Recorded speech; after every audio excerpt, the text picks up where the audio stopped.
माझ्या महाराष्ट्रातील बांधवांनो, भगिनींनो आणि मातांनो, नमस्कार. जय महाराष्ट्र. सर्वप्रथम मी आपल्याला गुढीपाडव्याच्या शुभेच्छा देतो. आजपासून आपलं नवीन वर्ष सुरू होतं आहे. खरं म्हणजे या शुभेच्छा आज सकाळीच मी आपल्याला दिलेल्या आहेत, पण प्रत्यक्ष आज आत्ता भेटून पुन्हा एकदा शुभेच्छा देतोय. गेल्याही वर्षी आपण गुढीपाडव्याच्या शुभेच्छा दिल्या होत्या आणि त्या सुमारास साधारणतः एक आपण अशी आशा व्यक्त केली होती, एक प्रार्थना केली होती की पुढचा गुढीपाडवा जो आहे म्हणजे आजचा, हा कोविड मुक्त वर्षाची सुरुवात करणारा असू दे. मधल्या काळामध्ये तशी परिस्थिती नक्की आपण निर्माण केली होती. त्याचं श्रेय मी आपल्या शासकीय यंत्रणा म्हणजे मग डॉक्टर्स, आरोग्य कर्मचारी, पोलीस वगैरे, महसूल यांच्या बरोबरीने आपल्याला सुद्धा त्याचं श्रेय देतोय. साधारणतः डिसेंबर, जानेवारी, फेब्रुवारीपर्यंत आपण कोविडवरती चांगलं नियंत्रण मिळवलं होतं. मग गेल्या वर्षीचा गुढीपाडवा म्हणजे साधारणतः हाच काळ आणि या वर्षीचा याच्यामध्ये नक्की फरक काय झालेला आहे? फरक खूप झालेला आहे. मधल्या काळात जे आपल्याला वाटत होतं की हे युद्ध आपण जिंकत आलेलो आहोत, त्या युद्धाला पुन्हा एकदा सुरुवात झालेली आहे. आणि ही सुरुवात अशी तशी नाही आहे, तर फार भयानक पद्धतीने ही रुग्णवाढ झालेली आहे.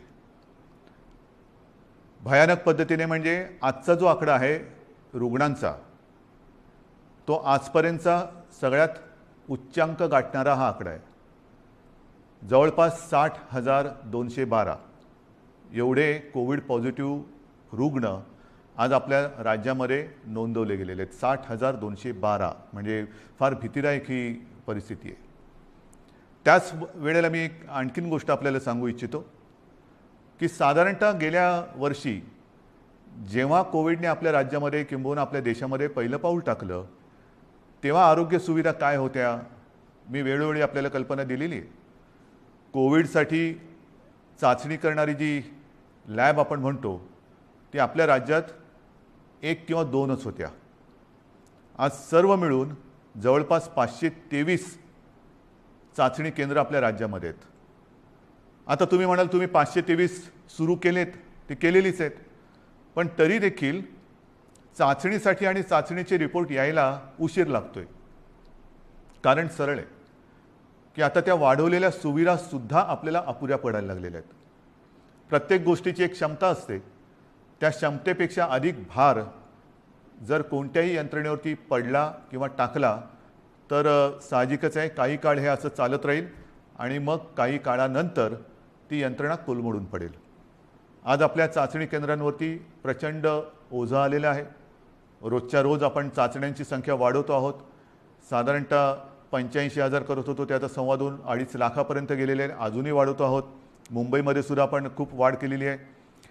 कोविड केअर सेंटर्स गेल्या वेळेला साधारणतः 2600 होते, 2665, आता 4000च्या आसपास आपण केलेले आहेत. बेड्सची संख्या वाढवलेली आहे. बेड्ससुद्धा मी बघतो इकडे की गेल्या वेळेला किती होते, गेल्या वेळेला साधारणतः 3.25 लाख होते, आता 3.5 लाखाच्या वरती गेलेले आहेत.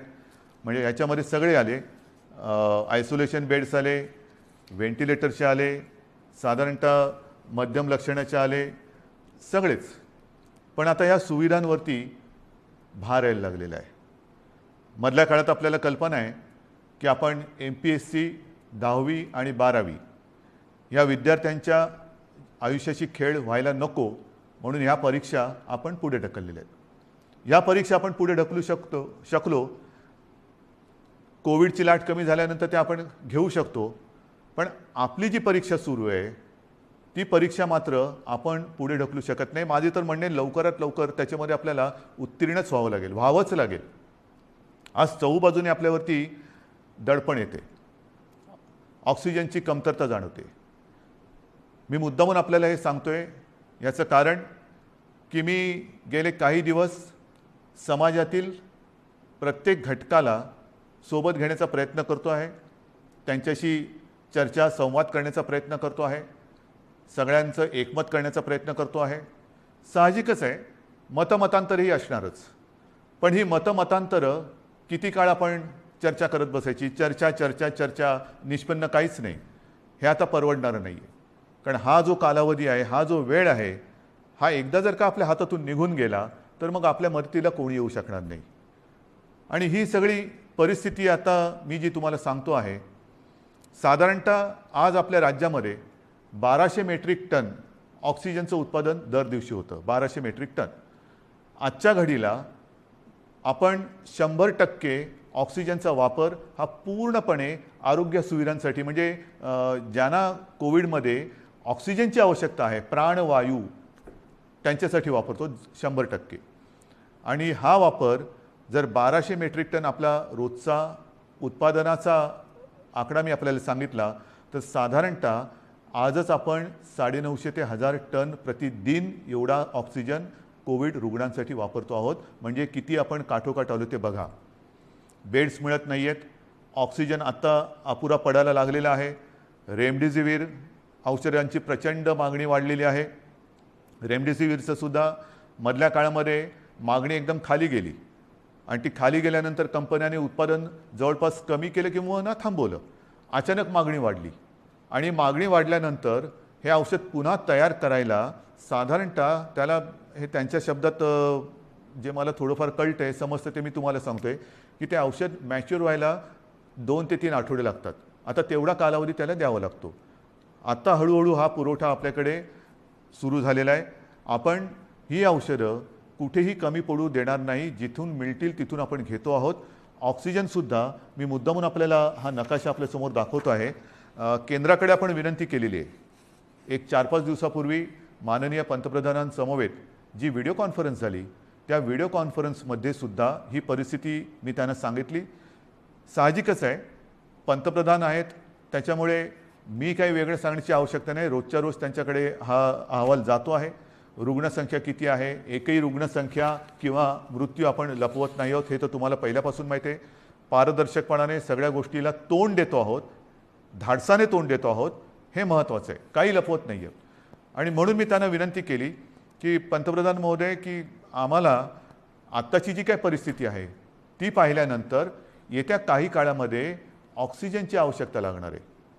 आमच्या इथे जे कारखाने आहेत किंवा जे उद्योग आहेत त्यांना मी विनंती केलेली आहे, त्यांनी तसं कबूल केलेलं आहे. त्यांच्या क्षमतेप्रमाणे ते आपल्याला ऑक्सिजन द्यायला त्यांनी सुरुवातही केलेली आहे. पण तरी देखील आपल्याला अधिकचा जो ऑक्सिजन लागणार आहे तो आम्हाला इतर राज्यातून आणण्यासाठी परवानगी द्या आणि ती वाहतूक सोयीस्कर होईल याच्यासाठी सुद्धा मदत करा. आता हे त्यांना सांगितल्यानंतर साधारणतः हा नकाशा बघा. ह्या नकाशामध्ये कुठून कुठून ऑक्सिजन आणण्यासाठी आपल्याला त्यांनी परवानगी दिलेले ते आपल्याला कळेल. विशेषतः ही जी राज्य आहेत ईशान्येकडची, ही किती हजार किलोमीटरवरती आहेत, किती शेकडो किलोमीटरवरती. म्हणजे इतर राज्यातून जर का ऑक्सिजन आणायचं झाला तर त्यालाही यायला किती वेळ लागणार आहे हे सुद्धा आपल्याला माहिती असणं गरजेचं आहे. म्हणजे हा एकदम शेवटचा जो आहे पश्चिम बंगालमधला आहे, तो 1300 किलोमीटरवरती. म्हणजे असे खूप काही शेकड्यापासून, म्हणजे काही आपल्या राज्यात आहेत, परंतु इतर राज्यांमध्ये सुद्धा जे कारखाने किंवा ऑक्सिजन उत्पादक आहेत त्यांच्याकडनं आपल्याकडे ऑक्सिजन यायला रस्त्याने आणि रोजचा किती येणार, किती आणणार, सुरळीत पुरवठा आपल्याला पाहिजे. आणि त्याच्यासाठी मी माननीय पंतप्रधानांना काही विनंत्या करतो आहे.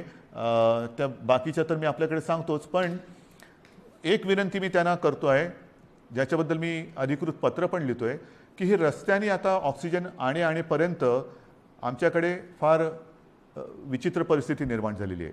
मला कल्पना नाही असं करता येणं शक्य आहे का. असेल तर आपल्याला लष्करी तज्ज्ञांची मदत घेऊन जर हवाई वाहतुकीने आमच्याकडे ऑक्सिजन आणू शकलो आपण आणि आणू शकत असू तर कृपा करून आम्हाला नुसती परवानगी नाही तर एअरफोर्सला सांगून आम्हाला मदत करायचे तसे आदेश द्या. एवढी निकड आता आपल्याला ऑक्सिजनची लागलेली आहे. कारण तुम्हाला मी हा नकाशा दाखवला. आपल्याकडनं टँकर जाणार, तिकडनं ते भरणार, त्याच्याकडनं ते आपल्याकडे येणार. कदाचित तिथे जरी टँकर्स मिळाले तरी तिथे ते टँकर भरले जाणार आणि आपल्याकडे येणार. पुन्हा इकडे आणून एका वेळेला किती आणणार, आणखीन ऑक्सिजन लागणार. मग रोजची ही वाहतूक आपल्याला सुरू ठेवावी लागणार. रोज आपल्याला ऑक्सिजनचा हा पुरवठा लागणार आहे, रोज आपल्याला रेमडेसिवीरचा पुरवठा लागणार आहे. आणि ही सगळी परिस्थिती बघितल्यानंतर मग मात्र आपल्याला ही आपत्कालीन परिस्थिती आहेच ही धरून हवाई वाहतुकीने लष्कराच्या मदतीने सुद्धा जर करता येणं शक्य असेल तर कृपा करून तशी मदत आम्हाला करावी अशी विनंती मी आपल्या माध्यमातून सुद्धा म्हणजे आता या फेसबुक लाईव्हच्या माध्यमातून आणि मी स्वतः व्यक्तिगत फोनही करीन आणि पत्रसुद्धा लिहितो आहे. तर ही एक मागणी आहे. तसंच आणखीन एक दोन मागण्या ज्या मला काही वर्गाने केलेल्या आहेत त्यासुद्धा मी वाचूनच दाखवतो की साधारणतः मार्च महिन्यामध्ये GSTचा परतावा दाखल करण्याची मुदत असते. ती मुदत लघु आणि मध्यम उद्योजकांसाठी आणखीन 3 महिन्यांनी वाढवावी अशी मी विनंती माननीय पंतप्रधानांना करतोय की आता हे सगळे संकटातच आहोत आपण. हे संकट ही आपत्ती आहे. या आपत्तीमध्ये आपणच यांना सांभाळून घ्यायला पाहिजे. कारण इतर वेळेला अर्थचक्र चालवणारी हीच लोक आहेत. धंदे राहिले पाहिजेत, रोजीरोटी राहिली पाहिजे, नाहीतर मग जगायचं कशासाठी. तर त्यांना थोडासा एक आधार देण्यासाठी GSTचा जो एक परतावा आहे तो त्याला 3 महिन्यांनी तरी किमान मुदतवाढ द्यावी अशी मी माननीय पंतप्रधानांना विनंती करतो आहे. नंतर जसे आपण बघत असतो की भूकंप होतो, काही वेळेला अतिवृष्टी होते, पूर येतो, मग ती नैसर्गिक आपत्ती आपण जाहीर करतो. नैसर्गिक आपत्ती जाहीर केल्यानंतर मग त्याच्यामधले जे काही निकष असतात त्या निकषच्या अनुषंगाने आपण वैयक्तिक मदत ही करत असतो. तर ही सुद्धा एक नैसर्गिक आपत्ती आहे, तिथं आपण सगळ्यांनीच मानलेली आहे. पण ह्या नैसर्गिक आपत्तीमध्ये जसं इतर नैसर्गिक आपत्तीमध्ये जे निकष आपण लावतो आणि विशेषतः ज्यांची रोजीरोटी ही ह्याच्यामध्ये थोडीशी हल्लेली आहे म्हणा किंबहुना जाण्याची शक्यता निर्माण झालेली आहे, त्यांच्या रोजीरोटीवरती गदा किंवा संकटात सापडलेली आहे, अशा लोकांना व्यक्तिगत मदत आपण काय करू शकतो ती मदतसुद्धा द्यावी अशी मी माननीय पंतप्रधानांकडे विनंती करतो आहे. याचं कारण असं की ही आपत्ती ही फार विचित्र आहे. याच्यावरती अजूनही म्हटलं तर औषध सापडलेलं तर नाहीच आहे, पण लस ही सापडलेली आहे. माननीय पंतप्रधानांनी सांगितलं की 11 ते 14 तारखेपर्यंत टीका महोत्सव करा आहे. माझं तर म्हणणं केवळ 4च दिवस नाही, आमच्याकडे आम्ही लसीकरणाचा वेग हा मोठ्या प्रमाणात वाढवलेला आहे. पुन्हा मी त्या लस किती मिळते आणि किती ह्या राजकारणात जाऊ इच्छित नाही, पण लसीकरण हे वाढवावंच लागेल. लसीकरण का वाढवायचं तर लसीकरण केल्यानंतर ह्या लाटेतून बाहेर पडू का नाही. कारण लस दिल्यानंतर सुद्धा प्रतिकारक शक्ती यायला काही दिवस जावे लागतात. नक्कीच आत्ताची लाट ही प्रचंड मोठी आहे. या लाटेतून आपल्याला काही गोष्टी मी पुढे सांगणार आहेत त्या करूनच बाहेर पडावं लागेल. परंतु लसीकरण एवढ्यासाठी की लसीकरण केल्यानंतर तिसरी लाट, कारण जगामध्ये आता तिसरी लाट, चौथी लाट, पाचवी लाट ह्या अशा लाटामागून लाटा ह्या येत आहेत, हा अनुभव आहे. जसं ब्रिटननी काय केलं 2.5 ते 3 महिने अत्यंत कडक निर्बंध लावले, लॉकडाऊन केला. पण दरम्यानच्या काळामध्ये त्यांनी संपूर्ण जनतेला जवळपास काही टक्के जनता त्यांनी आता कव्हर केली, 50%हून जास्त झाली असेल जनतेला त्यांनी वॅक्सिनेशनच्या माध्यमातून एक सुरक्षित केलं. लसीचा पहिला डोस देऊन टाकला आणि तो दिल्यानंतर आत्ताचं तिथलं जे चित्र आहे हॉस्पिटलायझेशन बरंचसं कमी झालेलं आहे, मृत्यूदर हा घटलेला आहे. मग त्याच दिशेने त्याच मार्गाने आपल्याला देखील जावं लागेल. आपल्याला येत्या काही काळात भरपूर प्रमाणामध्ये लसीकरण वाढवावं लागेल की जेणेकरून पुढची लाट आपण कदाचित थोपवू नाही शकणार, पण तिचा वेग हा मंदावू शकू. म्हणजे पहिली लाट आता जर का बघितलं आपण पाठीवळून बघताना तर ह्या लाटेच्या तुलनेत ती लाट काहीच नव्हती. एवढी प्रचंड मोठी ही लाट आहे. अजूनही आपण पीकच्या जवळ गेलो आहोत की नाही कळायला मार्ग नाही आहे. रोजची रुग्णसंख्या वाढते आहे की कुठपर्यंत वाढेल सांगता येत नाही. एक वेगळेपण मी आपल्याला सांगतो की गेल्या वर्षीसुद्धा जेव्हा कोविडची सुरुवात झाली तेव्हा साधारणतः आपण एक चित्र समोर ठेवत असतो की आज एवढी रुग्णसंख्या आहे तर 15 दिवसानंतर रुग्णसंख्येत किती वाढ होईल, रुग्णवाढ किती होईल, महिन्याभरानंतर रुग्णवाढ किती होईल, आणखीन अशीच रुग्णवाढ राहिली, हाच वेग राहिला तर किती दिवसात किती रुग्णवाढ होईल. आणि मी आपल्याला सांगू इच्छितो गेल्या वर्षी केवळ आपल्या आणि आपल्याच जिद्दीमुळे आणि आपल्या संयमाने, आपल्या सहकार्यामुळे जे काही चित्र आपल्याला दाखवलं गेलं होतं तेवढी लाट आपण येऊ दिली नव्हती. त्यापेक्षा कितीतरी खाली आपण कोविडला ठेवला होता. म्हणजेच काय, आपण एकदा हे करून दाखवलेलं आहे. होय, एकदा आपण हे करून दाखवलेलं आहे, कोविडवरती नियंत्रण मिळवून दाखवलेलं आहे. मात्र यावेळीची जी लाट आहे ती लाट आणि जे काही चित्र समोर रुग्णवाढीचं ठेवलं जाते ते जवळपास येते. म्हणजे जी अपेक्षित रुग्णवाढ 15 दिवसांनी किती होईल, महिनाभरानंतर किती होईल, हे जे काय सांगितलं जाते ते चित्र हे यावेळेचं जवळपास सारखं आहे. गेल्या वेळेला जेवढी आपण आरोग्य सुविधा वाढवली ही आरोग्य सुविधा नाही म्हटलं तरी तोकडी पडताना आपल्याला आता दिसते, आपण अनुभवतो आहोत. पण म्हणून आपण काही स्वस्थ नाही बसलेलो, आपण हातपाय गाळून अजिबात बसलेलो नाही, बसणारच नाही. जिद्दीने आपण लढणार आणि जिंकणारच, जिंकायचंच ही जिद्द घेऊनच आपण युद्ध लढतो आहोत. आज सुद्धा मी जे काय आपल्याला सांगणार आहे ते का पाहिजे. एक तर ही रुग्णवाढ भयावह आहे, भीतीदायक आहे. ऑक्सिजनचा उपयोग आपल्याला जास्त करावा लागतोय कारण तेवढी रुग्णसंख्या वाढते. ऑक्सिजनची कमतरता ही आता जाणवायला लागलेली आहे, औषधांची कमतरता ही जाणवायला लागलेली आहे, रुग्णशय्यांची कमतरता ही आता दिसायला लागलेली आहे. आपण येत्या काळामध्ये पुन्हा एकदा आरोग्य सुविधा आणखीन वाढवतो आहोत. मुंबईत वाढवतोय, विदर्भात वाढवतोय, पुण्यात वाढवतोय, सगळीकडे वाढवतो आहोत. जिथे जिथे जे जे करता येणं शक्य असेल ते ते आपण सगळे मिळून करतो आहोत. मग तिकडे ऑक्सिजनचे बेड्स वाढवायची आवश्यकता असेल तर ते वाढवतो आहोत, व्हेंटिलेटर्स वाढवण्याची आवश्यकता असेल तर ते वाढवतो आहोत, आयसोलेशन बेड्स वाढवण्याची आवश्यकता असेल ते वाढवतो आहोत, क्वारंटाईन वाढवण्याची आवश्यकता असेल ते वाढवतो आहोत. पण हे एकतर्फी झालं. एकतर्फी म्हणजे असं की त्याला अजून दोन गोष्टी आहेत. ही आरोग्य सुविधा वाढवल्यानंतर प्रत्यक्ष उपचार करण्यासाठी आपल्याला डॉक्टर्स लागणार. डॉक्टर्ससाठी सुद्धा आपले प्रयत्न चालू आहेत. आत्ता नवीन जे विद्यार्थी आपले उत्तीर्ण झालेले आहेत त्यांना आपण आवाहन करतो आहोत की तुम्ही पण या, त्यांचीसुद्धा आपण आरोग्याची काळजी घेणार आहोत, त्यांनासुद्धा आपल्यासाठी आपल्यासोबत घेणार आहोत.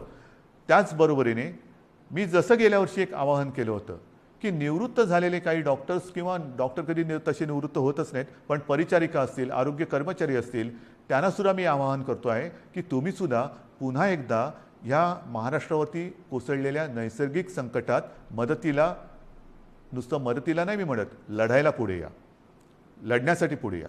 सर्व स्वयंसेवी संस्था आहेत, सेवाभावी संस्था आहेत, व्यक्ती आहेत, त्यांनासुद्धा मी आवाहन करतो आहे की आता वेळ आलेली आहे, तुम्हीसुद्धा या. जे जे आपण करता येणं शक्य असेल आणि जे जे तुम्ही करू शकाल ते ते करण्यासाठी आणि हे युद्ध जिंकण्यासाठी तुम्ही सरकारच्या सोबत या. बांधवांनो आणि भगिनीनो, ही उणीधुणी काढण्याची वेळ नाही आहे. मी गेल्याही वेळेला सांगितलं होतं, सर्व राजकीय पक्षांना पुन्हा एकदा आवाहन करतो आहे की उणीधुणी काढत बसू नका. आता जर का उणीधुणी काढत बसलो तर महाराष्ट्र आपल्याला माफ नाही करणार. राजकारण आपण वृत्तपत्रात वाचलं की माननीय पंतप्रधानांच्या समवेत झालेल्या व्हिडिओ कॉन्फरन्समध्ये सुद्धा मी त्यांना हीच विनंती केली की देशातील सर्व प्रमुख राजकीय नेत्यांना एकत्र बोलून व्हिडिओ कॉन्फरन्सच्या माध्यमातून सर्वांना सांगा की आत्ता राजकारण बाजूला ठेवा. हे फार मोठं संकट आहे. आपण एकत्र येऊन जर का लढलो नाही, जर आपण याला साथ म्हणत असू तर आपण सुद्धा एक साथ आलो पाहिजे, एक साथ लढलं पाहिजे, तरच या साथीवरती आपण विजय मिळवू शकतो. आणि म्हणून ही सगळी परिस्थिती आपल्याला सांगितल्यानंतर नाईलाजाने मला काही गोष्टी ह्या थोड्याशा बंधनात्मक आपल्याला करावायला लागणार आहेत. आणि मला खात्री आहे की हे जे निर्बंध आपण लावतो आहोत हे केवळ आणि केवळ आपल्यासाठी आहेत. मला आनंद होतोय असं कृपा करून समजू नका. मी गेले महिनाभर साधारणतः याची कल्पना देत आलेलो आहे की असं नाही झालं तर काय होईल, तसं नाही झालं तर काय होईल. आपण तसं म्हटलं तर बराचसा वेळ चर्चेमध्ये आणि विचारविनिमयात घालवलेला आहे. आता मात्र कडक पावलं उचलण्याची आवश्यकता आणि ती वेळ तो क्षण आलेला आहे. मग काय करायचं. मी एकदम काही लॉकडाऊन असं म्हणत नाही आहे, पण काही निर्बंध हे साधारणतः त्या सदृश्य आहेत. कारण ही साखळी जर का तुटली नाही तर ही साखळी आपल्याला पूर्ण गुरफटून गुंबरून टाकल्याशिवाय राहणार नाही. आपल्याला रोजीरोटी महत्त्वाची आहेच, त्याहीबद्दल मी बोलणार आहे. पण रोजीरोटीच्या बरोबरीने आधी जीव वाचवायला पाहिजे. जीव वाचलं तर सगळं काही आहे. आणि जीव वाचवणं हाच आत्ता आपल्यासमोरचा महत्त्वाचा मुद्दा आहे. आणि तो वाचवण्यासाठी मी पुन्हा एकदा सगळ्यांना हात जोडून विनंती करतो आहे की आजपर्यंत जी काही निर्बंध आपण टाकलेले होते त्या निर्बंधात आता आपण अधिक वाढ करतो आहोत. आणि हे निर्बंध उद्या 8 वाजल्यापासून, संध्याकाळी 8 वाजल्यापासून आपल्या राज्यात लागू होतील. एक फक्त अपवाद थोडा आपल्याला करावा लागणार आहे, कारण तिथे 2-4 दिवसामध्ये मतदान आहे, ते म्हणजे पंढरपूर मंगळवेढा मतदारसंघ, विधानसभा मतदारसंघ. आपल्याला कल्पना आहे की तिथले आपले लोकप्रतिनिधी भारत भालके यांचं कोरोनामुळेच निधन झालं होतं. दुर्दैवाने ते आपल्यातून गेले आणि त्यांची जी जागा आहे त्या मतदारसंघात येत्या 2-5 दिवसामध्ये मतदान आहे. मतदान झाल्यानंतर मात्र तिकडे सुद्धा हे निर्बंध अत्यंत कडकपणाने लागू होतील. म्हणून मी थोडंसं माझ्या आणि आपल्या सगळ्यांच्या मनाविरुद्ध असलं तरी ह्या काही गोष्टी आपल्याला सांगतो आहे. मला खात्री आहे की आजपर्यंत जसं सहकार्य आपण मला केलं, ज्या ज्या गोष्टी मी आपल्याला सांगितल्या त्या गोष्टी आपण पाळल्या, तसंच सहकार्य येत्या काही दिवसासाठी आपण मला कराल आणि तसं करावं अशी मी पहिल्याप्रथम आपल्याला विनंती करतोय. काही निर्बंध मी आपल्याला वाचून दाखवतो आहे आणि बाकीचे सर्व निर्बंध जे आहेत, सगळे नियम आहेत, ते लवकरात लवकर हे प्रसिद्धी माध्यमाच्या माध्यमातून आणि आपल्या जी काही साईट आहे त्याच्यावरती अपलोड केले जातील की जेणेकरून सर्वांना अत्यंत स्पष्ट शब्दात त्याची कल्पना येईल. जे निर्बंध आहेत ते असे आहेत की उद्या संध्याकाळपासून आपण ब्रेक द चेन म्हणजे ही शृंखला तोडायची, आपल्याला तोडावीच लागेल आणि ती तोडण्यासाठी आपण राज्यात 144 कलम लागू करतो आहोत. म्हणजेच आजपर्यंत ही दिवसा जमावबंदी आणि रात्री संचारबंदी असं होतं, कधी रात्री जमावबंदी करत होतो. आता मात्र आपल्याला पुढचे किमान 15 दिवस राज्यामध्ये संचारबंदी लागू करावी लागत आहे. अनावश्यक येणं जाणं हे आपल्याला आता पूर्ण बंद, मी टाळणं म्हणत होतो, आता ते पूर्ण बंद करावं लागणार आहे. कोणत्याही व्यक्तीला अतिआवश्यक काम किंवा योग्य कारण नसेल तर घराबाहेर आपण आता पडू द्यायचं नाही आहे. मी तर विनंती करतोय की हे मी नियम सांगतोय, पण मला आपल्याकडनं उलटं पाहिजे की जसं एक शब्द आहे जनता कर्फ्यू, जनता ठरवते की नाही आम्हीच आता हे करणार किंवा हे करणार नाही, तसं तुम्ही ठरवायचं आहे की नाही ना आता तसं अनावश्यक काही काम आणि आहे ना बाहेर संकट, तर मग मीच कारण नसताना घराबाहेर पडणार नाही. मी आता कोरोनाला मदत करणार नाही, मी सरकारला मदत करणार, मी माझ्या नागरिकांना मदत करणार. आपल्याला आता प्रत्येकाने ठरवायला पाहिजे की कोणाला मदत करायची, कोरोनाला मदत करायची की कोरोना विरुद्ध लढणाऱ्या सरकारला आणि माझ्या माता भगिनींना आणि बांधवांना मदत करायची. हा निर्णय आता ज्यांनी त्यांनी घ्यायचा आहे की कोरोनाला मदत करणारे कोण आहेत आणि कोरोना विरुद्ध लढणारे कोण आहेत, कोरोना दूत कोण आहेत आणि कोविड योद्धे कोण आहेत, हे आता आपल्याला आता कळणार आहे.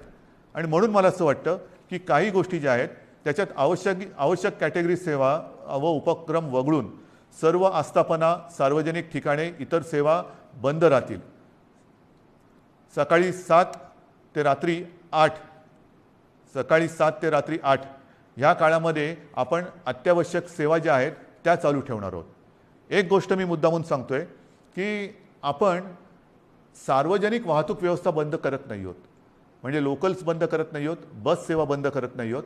मात्र त्या केवळ आणि केवळ अतिआवश्यक कामासाठीच वापरल्या जातील आणि त्यातून त्या चालू का ठेवतोय तर जीवनावश्यक सेवा सुविधा देणारा जो कर्मचारी वर्ग आहे त्याचं येणं जाणं, कारण त्या जर का बंद पडल्या म्हणजे पाणी आहे, आपले सफाई कामगार आहेत, त्यांना कुठेही तसं आपण सांगू शकत नाही वर्क फ्रॉम होम, घरी राहा आणि शहर स्वच्छ करा, घरी राहा आणि शहराचा पाणी पुरवठा सुरळीत ठेवा, नाही, त्यांना संकट असो वा नसो आपल्यासाठी आपल्याला सेवा सुविधा देण्यासाठी रोज कामावर यावंच लागणार आहे.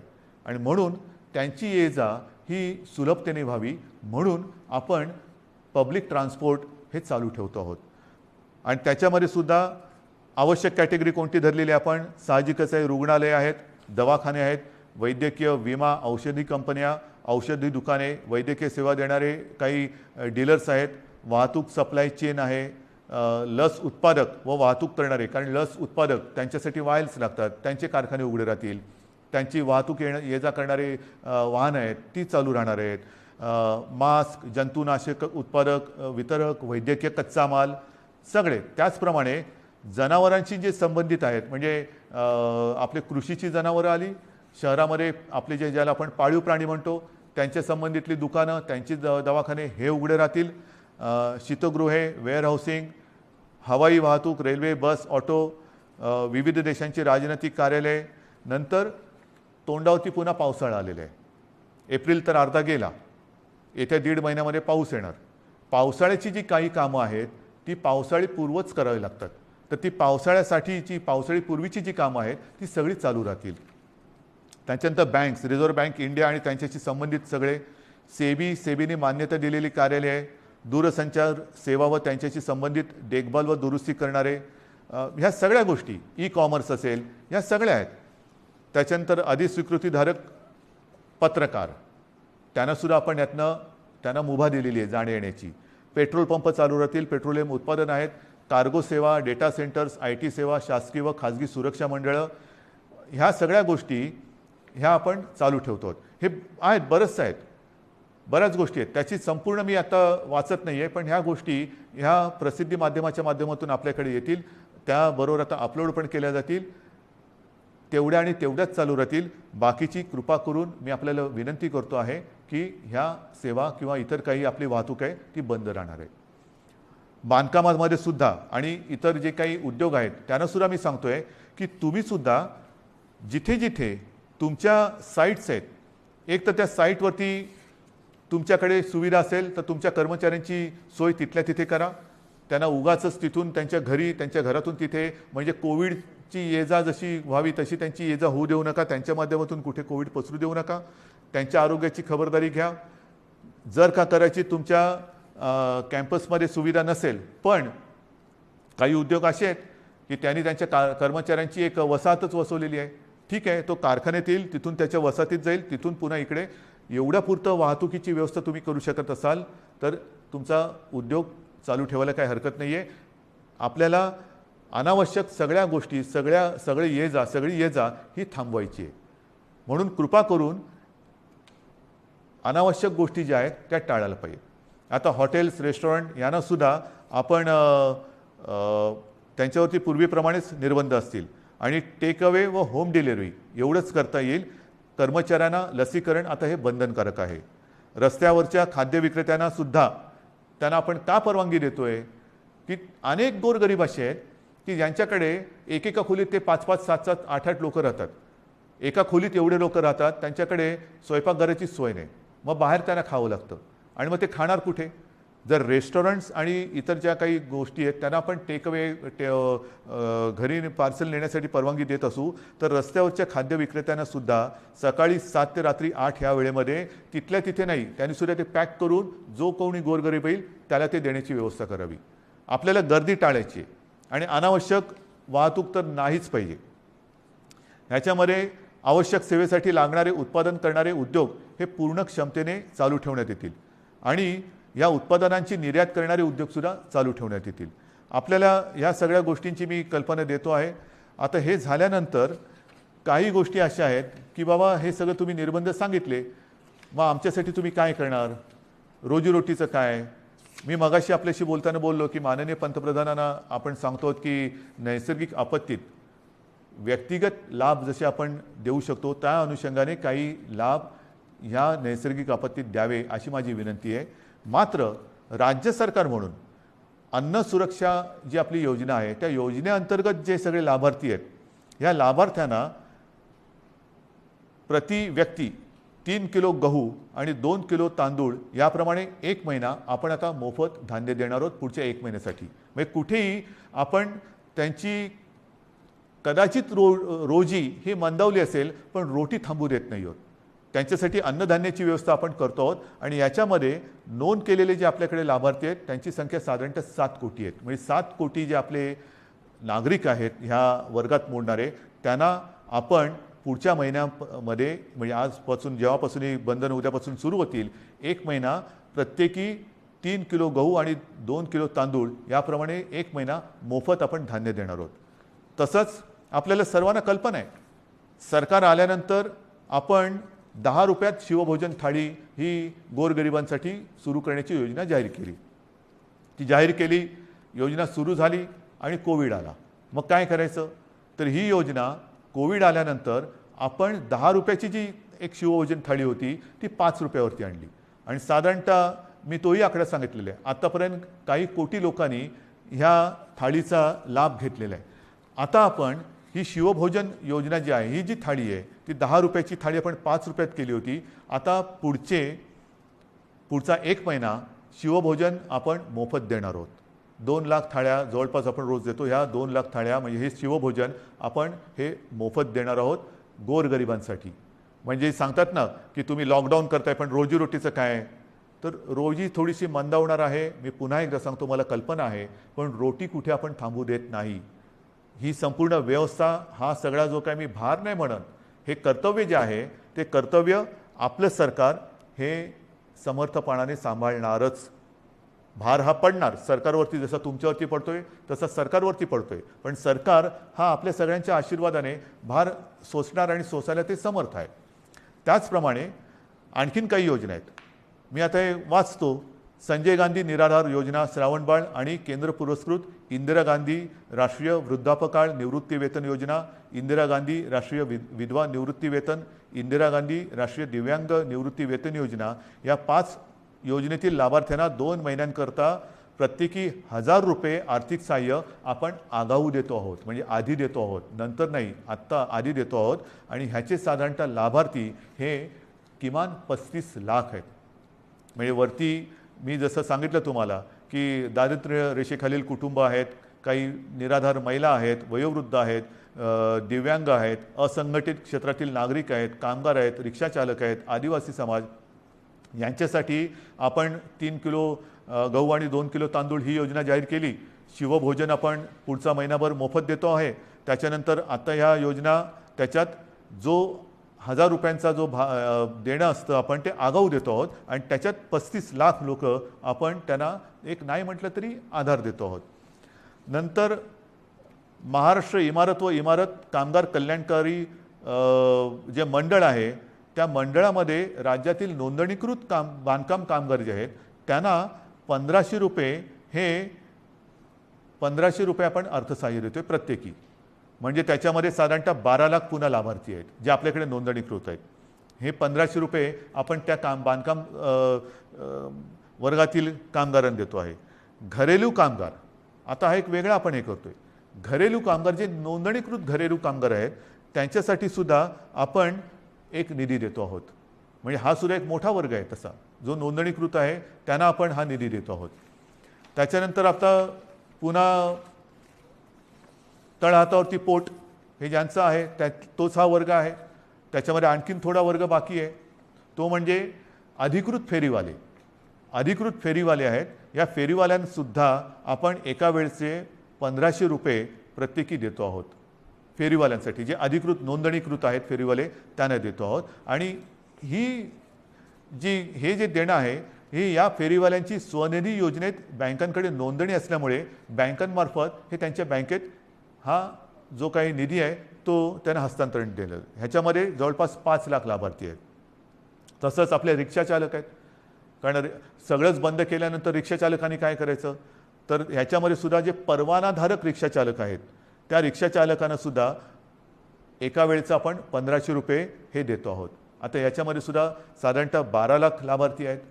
म्हणजे तुम्ही बघत जा, 7 कोटी, 35 लाख, 12 लाख, 5 लाख, 15 लाख, आपण जे जे करता येणं शक्य असेल ते करतो आहोत. माझ्या आदिवासी समाजासाठी सुद्धा खावटी योजनेचा लाभ घेत असलेल्या आदिवासी कुटुंबांना प्रति कुटुंब आपण एका वेळेचं 2000 रुपये हे आर्थिक सहाय्य देतो आहे. ह्याच्यामध्ये सुद्धा आता लाभार्थी 12 लाख आहेत. म्हणजे आपण जेवढं करता येणं शक्य असेल तेवढं करतो आहोत. हे आत्ताच्या घडीला हे आपण जे पटकन करता येणं शक्य आहे ते करतो आहोत. त्याच्यानंतर आता ह्या टाळेबंदी हा शब्द वापरायचा न वापरायचा, पण ही जे काही निर्बंध आहेत त्या काळामध्ये आपल्याला कोविडवरची उपाययोजना जी आहे त्याच्यामध्ये इतर काही सुविधा वाढवायच्या आहेत. त्याच्यानंतर औषधं खरेदी आली, व्हेंटिलेटर्स खरेदी करणं आलं, सुविधा आली, सुविधांची उभारणी आली, त्याच्यासाठी काही पैसे लागतात. तर त्याच्यासाठी आपल्या जिल्हाधिकारी त्यांना काही पैसे आपल्याला त्यांच्याकडे देऊन ठेवावे लागतात की तुम्हाला आवश्यकतेनुसार, कारण पटकन आता रुग्ण आला आणि काही गरज लागली तर विचारत बसायचं नाही, जे जे करता येणं आवश्यक आहे ते तिकडे करायचं. आणि त्यांच्यासाठी सुद्धा आपण साधारणतः 3300 कोटी फक्त आणि फक्त कोविडसाठी म्हणून बाजूला काढून ठेवतो. म्हणजेच काय की आपण हा सगळा जर का एक आढावा घेतला तर ढोबळमानाने हे सगळं आपण करण्यासाठी जवळपास 5400 कोटी रुपये आपण हे विविध ज्याला आधार देतो म्हणतो, तुम्ही नुसती मदत नाही पण एक आधार देण्यासाठी आणि कोविड वाढू नये वाढलाच तर औषधोपचारासाठी सुविधांसाठी म्हणून आपण एवढा एक निधी बाजूला काढून ठेवतोय. आणि म्हणून मला असं वाटतं बांधवांनो आणि भगिनींनो, मी सगळी परिस्थिती आहे ही आपल्यासमोर ठेवलेली आहे. ऑक्सिजनची सुद्धा परिस्थिती आपल्याला सांगितलेली आहे, बिकट आहे. पुन्हा एकदा सांगतो, साधारणतः आपल्या राज्याची क्षमता ही 1200 मेट्रिक टन प्रतिदिनी उत्पादनाची आहे. आज जवळपास 950 मेट्रिक टनपर्यंतचा वापर ऑक्सिजनचा फक्त आणि फक्त कोविडग्रस्त रुग्णांना, ज्यांना ऑक्सिजनची आवश्यकता आहे, ज्यांचा श्वास घ्यायला त्यांना त्रास होतोय, ही कल्पनासुद्धा करणं अशक्य आहे, अवघड आहे की श्वास रोखला जातो म्हणजे काय होतंय, घुसमटणं म्हणजे काय आहे. त्यांचा श्वास मोकळा होण्यासाठी, त्यांचा श्वासोच्छ्वास परत नैसर्गिक होण्यासाठी म्हणून हा आपण ऑक्सिजन वापरतो आहोत. पण ह्याच संख्येने जर रुग्णवाढ होत राहिली तर हाताशी राहिलेला ऑक्सिजन हा येत्या काही दिवसात संपल्याशिवाय राहणार नाही. आजसुद्धा रोजची आपली रेमडेसिवीरची जी गरज आहे, किती वापर होतोय, सगळीकडनं मागणी होते, रेमडेसिवीर पाहिजे. आपल्याला कल्पना आहे आपल्या राज्यात आजच्या दिवशी साधारणतः किती रेमडेसिवीर इंजेक्शन वापरले जातात? साधारणतः 40 ते 50 हजार, म्हणजे 40 ते 50 हजार सरासरी रोजची आजची आपली रेमडेसिवीर इंजेक्शनची ही मागणी आहे, गरज आहे. आता तुम्ही विचार करा, आजच्या घडीला रेमडेसिवीर थोडंसं कमी पडते, त्याची आपण हे करतोय, सोय केलेली आहे, येत्या काही दिवसात ते नियमित होईल. पण जर काही रुग्णसंख्या, रुग्णवाढ अशीच राहिली, याच पटीत वाढत राहिली तर येत्या काही दिवसामध्ये रेमडेसिवीरची आवश्यकता ही दुप्पट होणार आहे. म्हणजे जिकडे 50 हजार असेल तिकडे 1 लाख होणार आहे. 1 लाख म्हणजे अजून एवढीच रेमडेसिवीरची आवश्यकता आपल्याला आहे. हे सगळं मी अत्यंत प्रामाणिकपणाने आपल्यासमोर ठेवलेलं आहे. त्याच्यामध्ये कुठेही लपवाछपवी नाही, कुठेही अपारदर्शकता नाही. ही बंधनं केवळ आणि केवळ एक नाईलाज म्हणून आपल्याला आता ही स्वीकारावी लागत आहेत. याचं कारण की जगभराचा जो अनुभव आहे, आरोग्य सुविधा वाढवणं, लसीकरण वाढवणं, मात्र त्याच वेळेला ते वाढवण्यासाठी थोडीशी एक मध्ये आपल्याला संधी लागते. ती संधी आणि ही साखळी तोडण्यासाठी आपल्याला हे निर्बंध स्वीकारावे लागतात. हे पूर्ण जगाने आता स्वीकारलेलं सत्य आहे. आणि म्हणून माझी आपल्याला हात जोडून विनंती आहे की ही बंधनं ही एकतर्फी टाकलेली नाही आहेत. ही बंधनं टाकण्यामागे जो उद्देश आहे तो केवळ आणि केवळ प्राण वाचवणे हाच एक उद्देश आहे. आनंददायी ही परिस्थिती नाही आहे, घाबरण्यासारखं सुद्धा तसं नाही आहे, कारण आपण समर्थपणाने ह्याचा मुकाबला करतो आहोत. आजपर्यंत जे सहकार्य आपण मला केलं, जसं मला आपल्या कुटुंबातील एक आपण मानता, त्याच तळमळीने आणि त्याच प्रेमाने आणि त्याच आपुलकीने माझ्यावरती मी पुन्हा सांगतो, टीका करणारे किती करत असले तर त्या टीकेची पर्वा न करता आपल्याशी जी माझी बांधिलकी आहे त्या बांधिलकीला स्मरून आणि तिला जागून मी केवळ आणि केवळ माझ्या राज्याच्या, माझ्या माता भगिनींच्या, माझ्या बांधवांच्या हितासाठी ही निर्बंध आपल्यावरती थोडीशी लादत आहे. कृपा करा, न चिडता, न रागावता, समजून घेऊन सहकार्य करा आणि ही लढाई जिंकायला नुसती मदत नाही तर मी पुन्हा एकदा सांगतो की आपण सगळे सैनिक म्हणून सोबत या आणि ही लढाई जिंकायचीच या जिद्दीने पुन्हा एकदा कंबर कसून कोविड भगाव ह्या पद्धतीने आपल्याला आता हे करावं लागेल. आजपर्यंत जसं सहकार्य केलं तसंच सहकार्य यापुढेही अपेक्षित आहे. सर्वांना धन्यवाद देतो. जय हिंद, जय महाराष्ट्र.